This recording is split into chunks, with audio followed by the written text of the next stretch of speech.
I want to really quickly share with you guys the 4 tips that help my clients move through financial anxiety. And before you'll get mad at me, no, I am not a financial advisor. I'm not an accountant. I don't have any fancy uni degree, but I have spent the last 7 years coaching women and the last 5 years specifically coaching them around their money mindset and their relationship with money. And these are the kind of the tips that I helped women work through when the beginning of the little pandemic kind of hit and everyone was feeling a little anxious.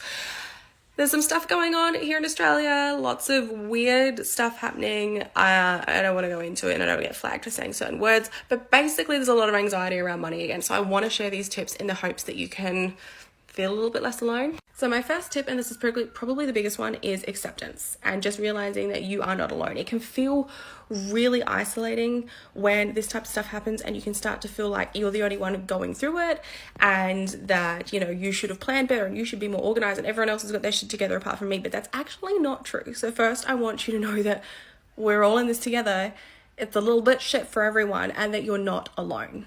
And just kind of accept that you're allowed to feel these feelings. We don't achieve anything by demonizing the feelings that we're having, and, you know, toxic positivity can go take a fucking hike because we know that doesn't do anything. So first of all, just let yourself accept what you're feeling and acknowledge that it is probably a normal reaction to what's happening and it's okay to feel that.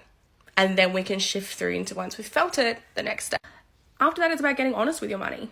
And I'm not talking about like you need to cut every single bit of fun out of your life and you need to cancel everything you've become a part of and you need to like start washing your clothes in a creek to save electricity. I'm talking about, are there subscriptions on your iPhone that you have been paying for 6 months that you haven't opened that you didn't even realize you were still paying for? That's all I'm talking about. Take a quick audit of your life and realize, is there stuff that you are genuinely not using and it is genuinely not adding value to your life that can disappear and that money can be funneled into something else? I want you to practice a little bit of forgiveness. That's tip number 3, a little bit of self-compassion and realizing that, you know, letting go of any resentment, letting go of any guilt, letting go of the frustration and anger. This kind of like us versus them mentality doesn't help anyone. All it does is just kind of make this ball of anger get stuck in your throat that doesn't go anywhere. So practicing a little bit of self-compassion, practicing a little bit of forgiveness and just letting all those feelings of shame kind of just take a deep breath and let them go, because it's not helping anyone and it's certainly not true. What's happening is not your fault. And then I want you to be a big girl and leave the ego at the door. Check the fucking pride out. We don't need that anymore. We're not interested in that, because it is okay to ask for help. Welcome your vulnerability. Embrace your humanness.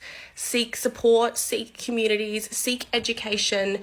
This is the time where you step up and say, hey, I'd love a bit of help.